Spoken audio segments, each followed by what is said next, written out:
ಆತ್ಮೀಯ H16 news ಅರ್ಥಾತ್ ಹೇ ಸೀತಾರಾಮಗೆ ಸ್ವಾಗತ. ನಾನು ನಿಮ್ಮ MI ಅಥವಾ ಮಲ್ಲಪ್ಪ ಜೋತಾವರ್. ಆದ್ಮೇಲೆ ಈಗ ತಾವು ದಿನ ಸುದ್ದಿಗಳನ್ನ ಅದರ ಜೊತೆಗೆ ವಿಶೇಷತೆಗಳನ್ನ ನೋಡ್ತಾ ಹೋಗಿ ವಿಶೇಷ ಈ ಮೊದಲನೇ ಸುದ್ದಿಯನ್ನು ನೋಡಿ. ನೀವೆಲ್ಲ ನೋಡ್ತಿರ್ಬೋದು ಈ ರಸ್ತೆನ. ಇದು ನಾಪಕ್ಕಿಂತ ಬಾಗಮಂಡ ಹಾದುವಂಥ ರಸ್ತೆ. ಈ ರಸ್ತೆಗೆ ನಾವು ಒಂದು 2 ಅಲ್ಲ 3 ಅಲ್ಲ 4 ಅಲ್ಲ ತುಂಬ ವೀಡಿಯೋನು ಮಾಡಿದ್ದೀವಿ, ತುಂಬಾ ಪರಿಶ್ರಮ ಪಡ್ತಿದ್ದೀವಿ. ಯಾವುದೇ ಪರಿಶ್ರಮ ಸಿಗ್ತಾ ಇಲ್ಲ ನಮಗೆ. ಪೊನ್ನಣ್ಣ ಸರ್ ಅವರು ಮೊನ್ನೆ ಒಂದು 2 ದಿವಸ ಮುಂಚೆ ಈ ನೆಲಜಿ ರೋಡ್ಗಾಗಿ ನೀವು ಹಾದು ಹೋಗಿದ್ದೀರಾ. ಇದರ ರೋಡ್ ಬಗ್ಗೆ ನೀವು ಏನಂತ ಯೋಚನೆ ಮಾಡಿದ್ರೆ ನಮಗೆ ಗೊತ್ತಿಲ್ಲ. ಈ ರೋಡಿಗೆ ನಾವು ಇವತ್ತು ಬಾಳೆ ನಟ್ಟುಬಿಟ್ಟು ಪ್ರತಿಭಟನೆ ಮಾಡ್ತಿದ್ದೀವಿ. 1.5 ಕಿಲೋಮೀಟರ್ ಗಂಟ ಈ ರಸ್ತೆಯಲ್ಲಿ ಹೋಗ್ತಿರೋರೆಲ್ಲ ನೋಡಿತಿರ್ಬೋದು. ನಾವು ಪೇಪರ್ಗೆ ಹಾಕ್ತೀವಿ, ನ್ಯೂಸ್ಗೆ ಕೊಡ್ತೀವಿ. ನೀವೆಲ್ಲ ಈ ವಿಡಿಯೋನ ನೀವು ನೋಡಿದ್ದೀರಲ್ಲ. 1.5 ಕಿಲೋಮೀಟರ್ ಗಂಟ ನಾವು ಈ ರಸ್ತೆನ ಬಾಳೆ ನಟ್ಟುಬಿಟ್ಟು ನಾವು ಪ್ರತಿಭಟನೆ ಮಾಡ್ತಾ ಇದ್ದೀವಿ. ಆಟೋ ಚಾಲಕರು 365 ದಿವಸ ಈ ಆಟೋದಲ್ಲಿ, ನಾಳೆ ಸಂತೆ ಆಗ್ತಿದೆ ಸೋಮವಾರ ಆ ದಿವಸ, ಆಟೋದಲ್ಲಿ ತುಂಬ ದಿವಸ ನಮಗೆ ಕಷ್ಟ ಆಗ್ತಿತ್ತು. ಇದು ಯಾರು ಹೊಣೆ ಅಲ್ಲ ಅಂತ ಹೇಳಿದ್ರೆ ಕಾಂಗ್ರೆಸ್ ಸರ್ಕಾರ ಹೊಣೆ. ಇದಕ್ಕೆ ಈ ಸರ್ಕಾರ ನಮಗೆ ರೋಡ್ ಮಾಡಿ ಕೊಟ್ಟಿಲ್ಲ ಅಂದರೆ ಮುಂದೊಂದು ದಿವಸ ಅಂತ ಹೇಳಿದ್ರೆ ನಾಳೆನೇ ಆಗ್ಬೋದು, ನಾಡಿದ್ದೇ ಆಗ್ಬೋದು. ನಾವು ದೊಡ್ಡ ದೊಡ್ಡ ಮರಗಳನ್ನು ರಸ್ತೆಗೆ ಟೈರ್ ಸುಟ್ಟುಬಿಟ್ಟು ನಾವು ಪ್ರತಿಭಟನೆ ಮಾಡ್ತೀವಿ. ತುಂಬ ದೊಡ್ಡ ಪ್ರತಿಭಟನೆ ಮಾಡ್ತೀವಿ. ಯಾಕಂತ ಹೇಳಿದ್ರೆ BJP ಸರ್ಕಾರ ಮಾಡಿದ ರೋಡಲ್ಲಿ ಎಲ್ಲರೂ ಹಂಗೆ ಹೇಳ್ತಾರೆ ಹಿಂಗೆ ಹೇಳ್ತಾರೆ, ಯಾವುದೇ ಇಲ್ಲ. KG ಬೋಪಯ್ಯ MP ಅಪ್ಪಚ್ಚರಂಜರು ಮಾಡಿದ ರಸ್ತೆಯಲ್ಲಿ ನಾವು ಹೋಗ್ತಾ ಇದ್ದೀವಿ. ಕಾಂಗ್ರೆಸ್ ಸರ್ಕಾರ ಯಾವುದೇ ಏನೂ ಮಾಡಿಲ್ಲ. ಇದಕ್ಕೆ ಆದಷ್ಟು ಬೇಗ ಇದಕ್ಕೆ ಏನು ಹೊಣೆ ಆಗಿದ್ದೀರಾ ಈ ರಸ್ತೆಗೆ ಅದು ಮಾಡಲೇಬೇಕು. MMR ಜಂಕ್ಷನಿಂದ ಹಳೆ ತಾಲೂಕು ಶಾಲಿಮಾರ್ ಜಂಕ್ಷನ್ ಗಂಟ ಮಾಡಲೇಬೇಕು. ಇಲ್ಲ ಅಂತ ಹೇಳಿದ್ರೆ ಇದು ಮುಂದೊಂದು ದಿವಸ ಏನಾಗುತ್ತೆ ಅಂತ ನಿಮಗೆ ಗೊತ್ತಾಗ್ತದೆ. ಒಂದು ವಿಡಿಯೋ 2 ವಿಡಿಯೋ ತುಂಬ ವಿಡಿಯೋ ನಾವು ಮಾಡಿದ್ದೀವಿ. ಇದರ ಬಗ್ಗೆ ಯಾರಾದರೂ ಆಸಕ್ತಿ ಇದ್ದವ್ರು ಮಾಡ್ತೀವಿ. ಇಲ್ಲಾಂದ್ರೆ ನಾವು ಪಬ್ಲಿಕ್ ಅವರು ನಿಲ್ಲಿಸ್ಬಿಟ್ಟು ನಾವು ಮಾತಾಡ್ತೀವಿ. ಎಷ್ಟೋ ಅಪಘಾತಗಳು ಇಲ್ಲಿ ಆಗ್ತಾ ಇದೆ, ಆದರೂ ಯಾರು ಕ್ಯಾರೆ ಮಾಡ್ತಾ ಇಲ್ಲ. ನಾವೇ ಗುರ್ತಾಗಿ ಬಾಳೆ ಗಿಡ ನೆಟ್ಟಿದ್ದೀವಿ. 1.5 ಕಿಲೋಮೀಟರ್ ಗಂಟ ನಾವು ಬಾಳೆ ಗಿಡ ನೆಟ್ಟಿದ್ದೀವಿ, ಇನ್ನೂ ನೆಡ್ತೀವಿ. ಅದಕ್ಕೆ ನಾವು ಬೇಕಾದಷ್ಟು ಶ್ರಮ ಪಡ್ತೀವಿ. ಎಷ್ಟೋ ಶಾಲಾ ಮಕ್ಕಳು ಹೋಗೋ ದಾರಿ ಇದು. MMR ಜಂಕ್ಷನಿಂದ ನಾಪೋಕ್ಲು ಹೋಗೋ ರೋಡು. ಇವಾಗ ನಾವು ಬಾಳೆ ನೆಟ್ಟಿದ್ದೀವಿ. ಈ ಬಾಳೆ ಫಸ್ಲು ಬಂದಾಗ ಯಾರು ಬೇಕಾದ್ರೂ ಕುಯ್ಕೊಂಡು ಹೋಗ್ಬೋದು, ಬೇಜಾರಿಲ್ಲ. ಆದರೆ ಡೈಲಿ ಬರೋರು ಸರ್ಕಾರದ ಬಾಳೆ ತೋಟ, ದಯವಿಟ್ಟು ಇದಕ್ಕೆ ಡೈಲಿ ಬರೋರು ನೀರು ಹಾಕ್ಬಿಡಿ, ನೀರು ಹಾಕಿ ಬೆಳೆಸಿ. ಇಷ್ಟು ನಾವು ಹೇಳಲಿಕ್ಕೆ ಇಷ್ಟಪಡ್ತೀವಿ. ಯಾರಿಗೆ ಬೇಕಾದ್ರೂ ಫಸಲ್ ತಗೋಬೋದು, ಯಾರು ಬೇಕಾದ್ರೂ ಫಸಲ್ ತಗೊಳ್ಳೋದು. ಆದರೆ ಡೈಲಿ ಬರೋರು ಮಾತ್ರ ನೀರು ಹಾಕ್ಬಿಟ್ಟು ಅಷ್ಟೇ. ನಾವು 1.5 ಕಿಲೋಮೀಟ್ರ್ ನಡ್ಕೊಂಡು ಬಾಳೆ ನೆಟ್ಟಿ ಪ್ರತಿಭಟನೆ ಮಾಡಿದ್ದೀವಿ.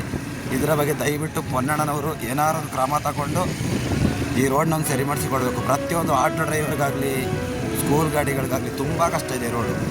ದಯವಿಟ್ಟು ಇದನ್ನೊಂದು ರಿಪೇರಿ ಮಾಡಿ ಕೊಟ್ಟುಬಿಟ್ಟು ನೋಡೋಕೆ ಅಂತ ಕೇಳ್ಕೊಳ್ತೀವಿ. ಇಲ್ಲಾಂದರೆ 15 ದಿನಗಳ ಒಳಗಡೆ ನಾವು ಮತ್ತೆ ಒಂದು ದೊಡ್ಡ ಪ್ರತಿಭಟನೆ ಮಾಡ್ತೀವಿ. ಒಂದೇ ಒಂದು ಗಾಡಿ ರೋಡಲ್ಲಿ ಓಡಾಡಲಿಕ್ಕೆ ನಾವು ಬಿಡೋದಿಲ್ಲ. ಎಲ್ಲ ಕೊಡಿಸಿದ್ದೇವೆ. ಕೆಲವು ಕಡೆ ಏನಾಗಿದೆ, ಎಲ್ಲ ಆಸ್ತಿಗಳು ದುಡ್ಡನ್ನು ಕೊಟ್ಟಿದ್ದೀವಿ, ಅವರವರೇ ತಗೊಳ್ಳೋದು ಕೂಡ ಅವರ ದುಡ್ಡಿದೆ. ಕೆಲವ್ರ ಹತ್ರ ಸ್ವಲ್ಪ ಕಮ್ಮಿ ಇದೆ, ಅದನ್ನು ಕೂಡ ನಾವು ಅವರಿಗೆಲ್ಲ ರಿಲೀಸ್ ಮಾಡ್ತಾ ಇದ್ದೀವಿ. ಬರೋ ತಿಂಗಳು ಆ ಟೆಂಡರ್ಗಳೆಲ್ಲ ಸ್ವಲ್ಪ ಪ್ರೋಸೆಸ್ ಬದಲಾವಣೆ ಆಗಿದೆ. ಬರೋ ತಿಂಗಳಿಂದ ನಮಗೆ ಎಲ್ಲ ಮಾರ್ಚ್ ತಿಂಗಳಿಗೆ ಎಲ್ಲ ಸರಿಯಾದ ರೀತಿಯಲ್ಲಿ ಎಲ್ಲ ಬರ್ತದೆ. ಅಲ್ಲಿವರೆಗೂ ಲೋಕಲಲ್ಲಿ ಪರ್ಚೇಸ್ ಮಾಡಿ ಅಂತ ಕೆಲವು ಎಲ್ಲ ಲೋಕಲಲ್ಲಿ ಇಂಪಾರ್ಟೆಂಟ್ ಡ್ರಗ್ಸ್ ಎಲ್ಲ ಪರ್ಚೇಸ್ ಮಾಡಿ ಅಂತ ನಾವು ಹೇಳಿದ್ದೀವಿ. ಯಾರಿಗೆ ಸ್ವಲ್ಪ ಕಮ್ಮಿ ಇದೆ ದುಡ್ಡು, ಅದನ್ನು 50 ಕೋಟಿ ರೂಪಾಯಿ ಅಂತ ಈಗ ನಾವು ಬಿಡುಗಡೆ ಮಾಡ್ತಾ ಇದ್ದೀವಿ. ಆ ಕೇಂದ್ರಗಳಿಗೆ ಆ ದುಡ್ಡನ್ನು ನಾವು ನೇರವಾಗಿ ಕೊಡ್ತೀವಿ. ಚೀಟಿ ಬರೋದು ಕೆಲವು ಕಡೆ ಸುಮ್ಮನೆ ಅದು ಹೇಳ್ತಾರೆ, ಬಟ್ ಆ ಥರ ಏನಾದ್ರು ಸಮಸ್ಯೆ 100% ಸರಿ ಇದೆ ನಾನೇನು ಹೇಳೋಕ್ಕೆ ಹೋಗಲ್ಲ. ಕೆಲವು ಸಮಸ್ಯೆಗಳಿದೆ.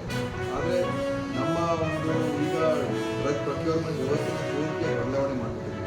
ಮೆಡಿಕಲ್ ಸಪ್ಲೈಸ್ ಕಾರ್ಪೊರೇಷನ್ ಯಾವ ರೀತಿಯಾಗಿ ತಮಿಳುನಾಡಲ್ಲಿ ಬೇರೆ ರಾಜ್ಯಗಳು ಮಾಡ್ತಾ ಇದ್ದಾರೆ, ಭಾಳ ಪಾರದರ್ಶಕವಾಗಿ ಮಾಡ್ತಾ ಇದ್ದಾರೆ. ವ್ಯವಸ್ಥೆ ತಗೊಂಡಿದ್ದೀವಿ. ಇವೆಲ್ಲ ಟೆಂಡರ್ಗಳೆಲ್ಲ ಕರೆದಿದ್ದಾರೆ.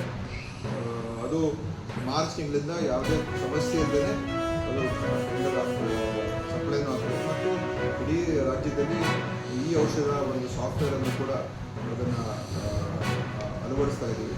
ಸೊ ನಮಗೆ ಪ್ರತಿಯೊಂದು ಸೆಂಟರಲ್ಲಿ ಎಷ್ಟು ಔಷಧಿ ಇದೆ, ಯಾವಾಗ ಎಕ್ಸ್ಪೈರ್ ಆಗ್ತಾ ಇದೆ, ಎಲ್ಲ ಮಾಹಿತಿ ನಮಗೆ ನೇರವಾಗಿ ಅದು ಸದಾಕಾಲ ಬರ್ತಾರೆ ಈ ಔಷಧ ಸಾಫ್ಟ್ವೇರ್ ಮುಖಾಂತರ.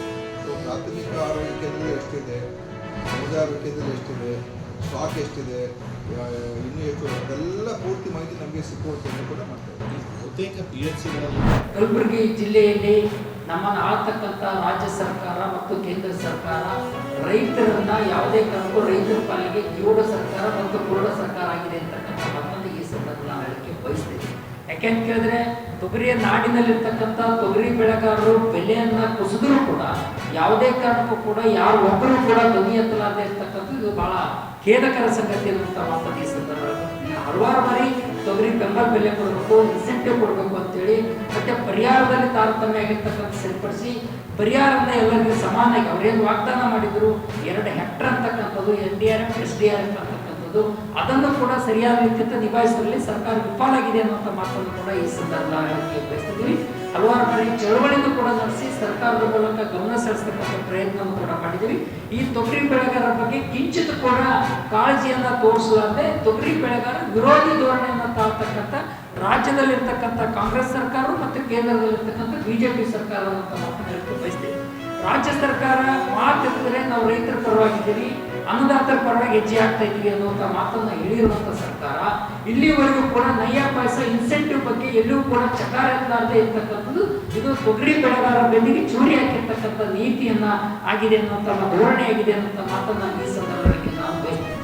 ಇವತ್ತು ಕಬ್ಬು ಬೆಳೆಗಾರರನ್ನ ಇವತ್ತು ನವೆಂಬರ್ 14ನೇ ತಾರೀಕು ಅನೌನ್ಸ್ ಮಾಡಿದೆ ಸರ್ಕಾರ. ಒಂದು ಟನ್ ಕಬ್ಬಿಗೆ 50 ರೂಪಾಯಿ ಪ್ರೋತ್ಸಾಹನ ಕೊಡ್ತೀನಿ ಅಂತಕ್ಕಂಥ ಮಾತನ್ನ ರಾಜ್ಯ ಸರ್ಕಾರನ ಹೇಳ್ಕೊಂಡಿದೆ. ಆದ್ರೆ ಇಲ್ಲಿವರೆಗೂ ಕೂಡ ಅವರು ಹೇಳ್ಕೊಂಡಿರ್ತಕ್ಕಂಥ ಪ್ರೋತ್ಸಾಹನ ನಯ್ಯ ಪೈಸ ಹಣ ಬಿಡುಗಡೆ ಮಾಡಿದೆ. ಪ್ರೋತ್ಸಾಹನ ಇವತ್ತು ಕಲಬುರಗಿ ಜಿಲ್ಲೆಯಲ್ಲಿ 50,000 ಹೆಕ್ಟರ್ ಪ್ರದೇಶದಲ್ಲಿ ಈಗ ಆಲ್ರೆಡಿ ಕಬ್ಬನ್ನ ನಾಟಿ ಮಾಡಿರ್ತಕ್ಕಂಥದ್ದು. ಅದರಲ್ಲಿ ಈಗ ಆಲ್ರೆಡಿ ಅವರು ನವೆಂಬರ್ದಿಂದ ಇಲ್ಲಿವರೆಗೂ ಕೂಡ ಜನವರಿ 30ನೇ ತಾರೀಕು ತನಕ ಕೂಡ ಅವರು ನುಡಿಸಿರ್ತಕ್ಕಂಥದ್ದು 27,500 ಮೆಟ್ರಿಕ್ ಟನ್ ಕಬ್ಬನ್ನು ನುಡಿಸಿದ್ದಾರೆ. ಇನ್ನೂ ಕೂಡ 27,000 ತಮಿಳುನಾಡು ಸ್ಟೇಟ್ಗೆ ಸೇರಿದಂಥ ಕಳ್ಳುವಾಡಿ ಗ್ರಾಮದ ಅಕ್ಕಪಕ್ಕ ಜಮೀನುಗಳಲ್ಲಿ ಆನೆ ಹಾವಳಿ ತುಂಬಾ ಇದೆ. ಆದರೂ ಕೂಡ ಸರ್ಕಾರ ಇದ್ರ ಬಗ್ಗೆ ಏನು ಕಿಂಚಿತ್ತು ಕ್ರಮ ತಗೊಂಡಿಲ್ಲ. ಇದು ಈಗ ತುಳಿದು ಅಪಘಾತ ಆಗಿರೋದು 6ನೇ ಬಾಡಿ. 6 ಜನ ಸತ್ತಿದ್ರು ಕೂಡ ಸರ್ಕಾರದಿಂದ ಕೆಳಮಟ್ಟದ ಅಧಿಕಾರಿಗಳು ಬಂದು ಟೇಪ್ ಹಾಕಿ ಅವರಿಗೆ ಮಾತು ಭರವಸೆಗಳನ್ನ ಕೊಟ್ಟು ಹೋಗಿದ್ದಾರೆ ವಿನಃ ಈ ಕ್ಷೇತ್ರದ MLA ಆಗಲಿ ಅಥವಾ ಕಲೆಕ್ಟರ್ ಆಗಲಿ ಯಾರೂ ಕೂಡ ಇಲ್ಲಿ ಬಂದು ಸ್ಪಾಟ್ಗೆ ಬಂದಿಲ್ಲ, ಜನರ ಆಗು ಹೋಗುಗಳನ್ನ ಕೇಳಿಲ್ಲ. ಅದರಿಂದ ದಯಮಾಡಿ ನಮಗೆ ಕಲೆಕ್ಟರ್ ಬರಬೇಕು ಆಯ್ತಾ. ಅವ್ರಿಗೆ 2 ಹೆಣ್ಣು ಮಕ್ಕಳು, ಆ ತಾಯಿಗೆ ಗಂಡು ಮಕ್ಕಳು ಒಬ್ಬನೇ ಇದ್ದ, ಅವನು ಇದು ಆನೆ ತುಳಿದು ಸತ್ತೋಗ್ಬಿಟ್ಟಿದ್ದಾನೆ. ಹಾಗಾಗಿ ಅವ್ರಿಗೆ ಸೂಕ್ತ ಪರಿಹಾರ ಆಗಬೇಕು ಒಂದು. 2ನೇದಾಗಿ ಅವ್ರಿಗೆ ಸರ್ಕಾರಿ ಕೆಲಸ ಆಗಬೇಕು, ಪೋಸ್ಟ್ ಮಾರ್ಟಮ್ ಇಲ್ಲೇ ಆಗಬೇಕು, ಸ್ಪಾಟಲ್ಲೇ ಆಗಬೇಕು, ಸ್ಪಾಟ್ಗೆ ಕಲೆಕ್ಟರ್ ಬರಬೇಕು. ನಮ್ಮ ಸಮ್ಮುಖದಲ್ಲೇ ಕಳ್ಳುವಾಡಿ ಜನತೆ ಸಮ್ಮುಖದಲ್ಲೇ ತೀರ್ಮಾನ ಆಗಬೇಕು. ನಾಳೆ ದಿನ ಬೇರೊಬ್ಬ ರೈತರಿಗೆ ಇಂತಹ ಅವಘಡ ಆಗಬಾರ್ದು. ಹಂಗೆ ಸರ್ಕಾರ ಎಚ್ಚೆತ್ಕೊಂಡು ಕೂಡಲೇ ಸರ್ಕಾರ ಇದ್ರ ಬಗ್ಗೆ ಸೂಕ್ತ ಕ್ರಮ ಕೈಗೊಂಡು ಮುಂದಿನ ಈ ರೈತರಿಗೆ ಏನು ಟಂಚಾಗ್ಲಿ ಇನ್ನೊಂದು ಸೇಫ್ಟಿ ಆಗಲಿ ಆನೆ ಹಾವಳಿಗೆ ತಡೆ ಇಡಬೇಕು. ಇಲ್ಲ ನಮ್ಗೆ ಆನೆ ಸಾಯಿಸಕ್ಕೆ ಅವಕಾಶ ಮಾಡಿಕೊಡ್ಬೇಕು ಒಂದು, ಇಲ್ಲ ಆನೆಗಳನ್ನ ಕೂಡಿ ಸಾಕ್ಬೇಕು ಅವರು. ದಯಮಾಡಿ ನಮ್ಗೆ ಸೂಕ್ತ ಪರಿಹಾರ ಕೊಡಿ ಅಷ್ಟೇ, ಸಲಹೆ ಕೊಡಿ. ತಾವೆಲ್ಲ ಇಲ್ಲಿವರೆಗೆ ಸುದ್ದಿಗಳನ್ನು ನೋಡಿದಿರಿ, ಜೊತೆಗೆ ವಿಶೇಷ ಘಟನೆಗಳನ್ನು ಸಹ ನೋಡಿದಿರಿ. ಅದು ನಿಮ್ಗೇನು ಅನ್ನಿಸ್ತು? ನಿಮಗೆ ಲೈಕ್ ಮಾಡಿರಿ, ಶೇರ್ ಮಾಡಿರಿ, ಕಾಮೆಂಟ್ ಮಾಡಿರಿ, ಜೊತೆಗೆ ಸಬ್ಸ್ಕ್ರೈಬ್ ನಿಲ್ಲಿಸ್ಬೇಡ್ರಿ. H16 ನ್ಯೂಸ್ ಅರ್ಥಾತ್ ಸತ್ಯದ ಕೈಗನ್ನಡಿ ವಂದನೆಗಳು.